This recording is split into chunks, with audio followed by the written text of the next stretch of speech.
those absolute scumbags. And I'm not actually in this case just talking about Prince Harry in the midst of his mental breakdown in Portugal, but also the people who are feeding these lies, who are taking these too seriously, who are causing damage to the British royal family as a result.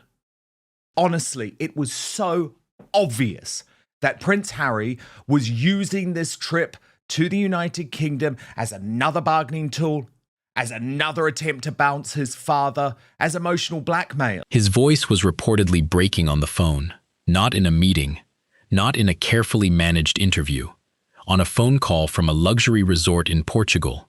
Sources say Harry was in tears as a planned UK trip he had personally announced just days earlier began collapsing around him. The timeline here matters enormously because it tells the entire story on its own. On Friday, Harry and Meghan's team released a full detailed itinerary to the British press. Specific dates, specific locations. Meghan's first UK appearance in 6 years. Visits to children's hospitals. Invictus Games events in Birmingham. A complete public schedule announced voluntarily by 2 people who are private citizens and were under no obligation to announce any of it. By Saturday, less than 24 hours later, sources say Harry was demanding the entire trip be pulled. The reason given was a security dispute.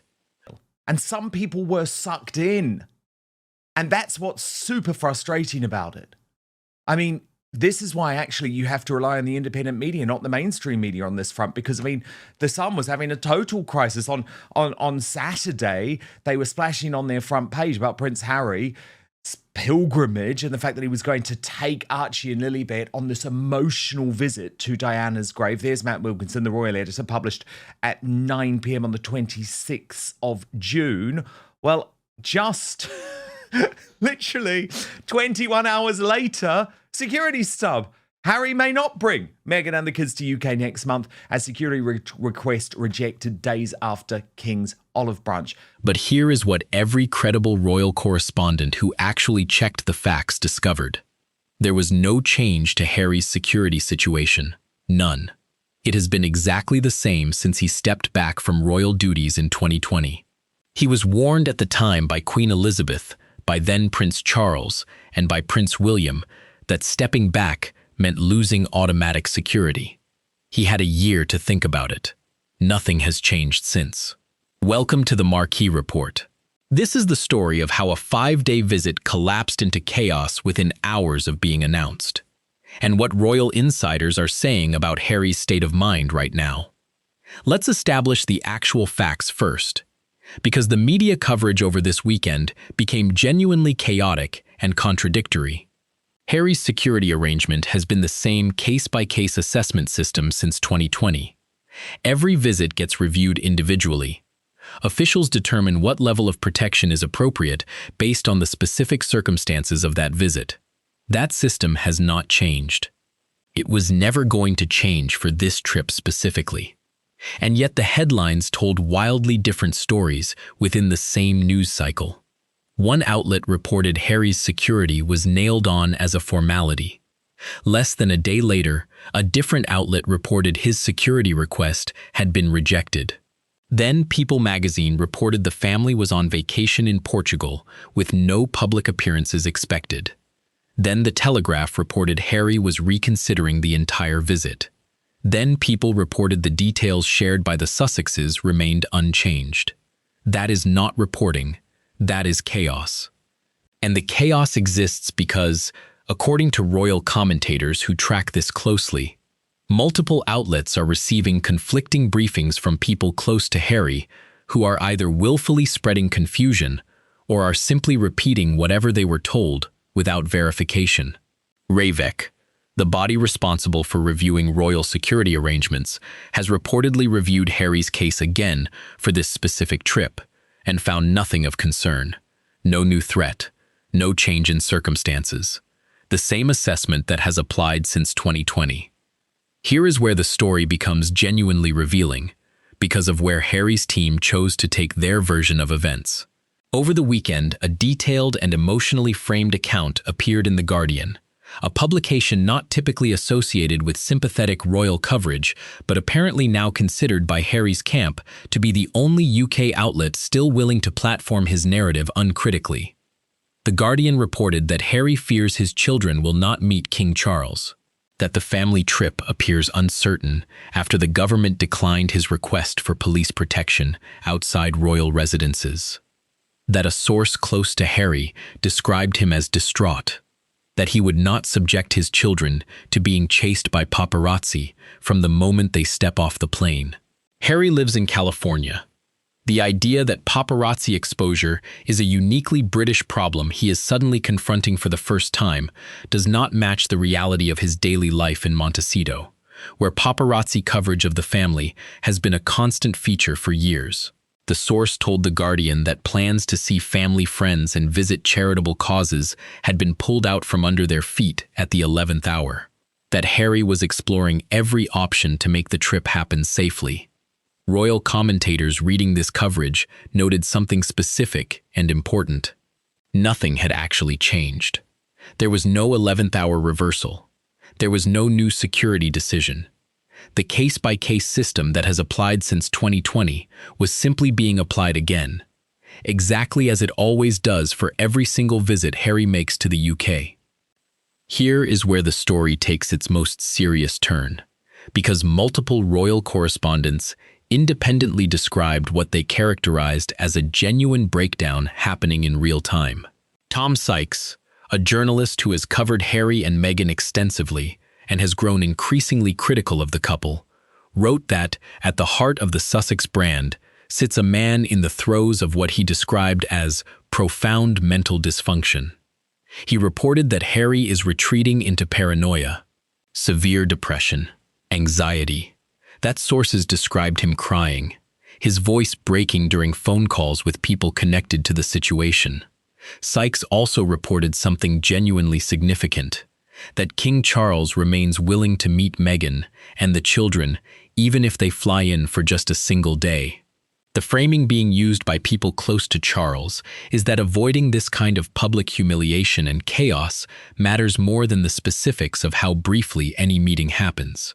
Rebecca English, who effectively serves as the conduit for official Buckingham Palace communications through the Daily Mail, provided one of the clearest pieces of factual correction during the entire weekend. After a week of claim-counterclaim and reverse ferocity regarding reports that Harry had accepted an offer of accommodation on royal estate grounds, no such overture is understood to have been received by the royal household. That detail matters because it confirms a pattern royal commentators have flagged repeatedly. Specific claims are being floated to media outlets.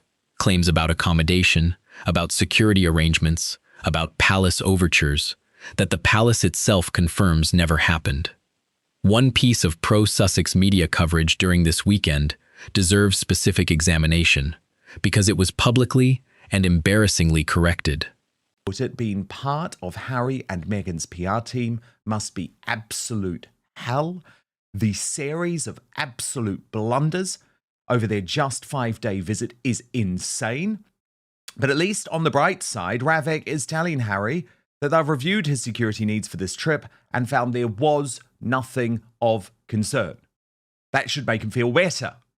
And of course, Brittany, if we were dealing with a sane individual who wasn't constantly living in paranoia, constantly believing that the British royal family were in some way wanting to kill him, and I'm not even joking when I say that, by the way, that is honestly where his head is at, then he would feel that way. But because he is constantly looking for drama, constantly looking for people to bring him down, he has literally destroyed, I believe, the one chance he had to bring anyone on side, Brittany. He definitely did, Dan. This stunt was just sheer stupidity on multiple levels. I don't even understand what the attempt was and what they were trying to achieve, like maybe something, but this was just a series of absolute blunders that makes them look terrible, their PR team look terrible, And at the end of the day, it's really accomplished nothing, but I think turn more people against them. You cannot pursue this level of stupidity and not have it backfire on you. And Prince Harry, of course, living in the land of delusion, he's a narcissist, paranoid, all these things is simply just not helping him. It's not helping Meghan. It's not helping anyone. And the reality is, Ravik has looked at his case multiple times at this point. Every time he comes to the UK, they can do a review and assessment, and they haven't found anything to be concerned about. ITV's royal editor posted that it seemed bizarre that Harry and his children, 5th, 6th, and 7th in line to the throne, receive zero automatic public security, while Taylor Swift receives police protection when visiting the UK. That post was community noted on social media almost immediately. The correction was specific and accurate. Other than the monarch, the only royals who receive 24/7 automatic security are the Prince of Wales and his immediate family. All other working royals, including Beatrice and Eugenie, who actually outrank Harry's children in the line of succession, only receive security during public engagements. Beatrice and Eugenie lost their Metropolitan Police security entirely in 2011. Taylor Swift has received police protection in the UK exactly once, during her Eras tour dates at Wembley Stadium, and that protection was connected to a documented specific terror threat, the same threat pattern that led to the cancellation of her Vienna concert. Not a general celebrity entitlement, a response to verified specific danger. Richard Eden of the Daily Mail publicly criticized the comparison directly, noting it was bizarre for an intelligent, knowledgeable reporter to suggest Taylor Swift receives automatic protection that Princess Anne and Prince Edward do not receive during their own private time. The comparison collapsed under basic fact-checking, and the willingness of certain outlets to publish it without verification tells its own story about the media ecosystem surrounding this visit. While the security chaos was unfolding, a separate controversy emerged around the specific itinerary that had been publicly released. Meghan's planned visit to a children's hospital, her first UK public engagement in 6 years, generated significant criticism online. Critics drew an immediate and uncomfortable comparison to the kind of public sympathy-generating appearances historically associated with Princess Diana's hospital visits decades earlier. One commentator put it bluntly, "Meghan doesn't care about others. She cares about optics. She uses people as props." Kids know she's fake as well. The criticism intensified given the parallel ongoing situation involving Meghan's own father, Thomas Markle, 81 years old, recovering from a leg amputation, who has reportedly never been visited by Meghan during his hospitalization and has never met his son-in-law or his grandchildren. The contrast between a publicized visit to comfort sick children for media coverage and the documented absence from her own father's hospital recovery generated exactly the kind of criticism that has followed Meghan's public charitable appearances for years. Step back from the individual controversies and consider the larger strategic question royal commentators are asking, because it cuts to the heart of why this entire weekend became so chaotic. Why did Harry and Meghan announce their full itinerary publicly in the first place? They are private citizens. They had no obligation to release a detailed schedule. When Taylor Swift visits the UK, she does not announce her presence to the media in advance. Her team manages logistics privately and quietly, which is precisely how risk gets minimized for any high-profile visitor. By publicly announcing every detail, the hospital visits, the Invictus events, Meghan's appearance, the children's potential involvement, Harry and Meghan created the exact public spectacle that then generated the security questions, the media chaos, and ultimately the apparent breakdown when the spectacle began generating unwanted scrutiny rather than the warm reconciliation narrative they were apparently hoping for. This connects to a broader pattern royal commentators have identified repeatedly. Harry and Meghan continue operating with the public visibility habits of working royals, announcing schedules, generating advance media coverage, while simultaneously claiming the privacy expectations of private citizens when that visibility generates unwelcome attention. That contradiction is structurally unsustainable, and every time it surfaces, it generates exactly the kind of chaotic, contradictory weekend that just played out across multiple British outlets. Here is the observation that several royal commentators returned to repeatedly throughout this weekend's coverage, and it deserves to be stated plainly. Harry is constitutionally irrelevant. So are his children, not as an insult, as a structural fact about how succession works in every royal family across history. The Duke of Gloucester was born fifth in line to the throne. He is now somewhere in the 20s.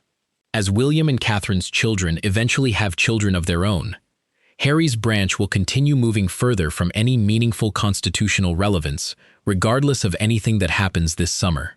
That reality is precisely why there is genuinely no institutional pressure for this visit to succeed. No demand for Harry to be in the UK. No demand for Meghan. No demand for the children. The case-by-case security assessment exists and functions exactly as it should, assessing genuine risk without manufacturing crisis, where none exists. Here is where everything stands right now. A 5-day UK visit was publicly announced on Friday.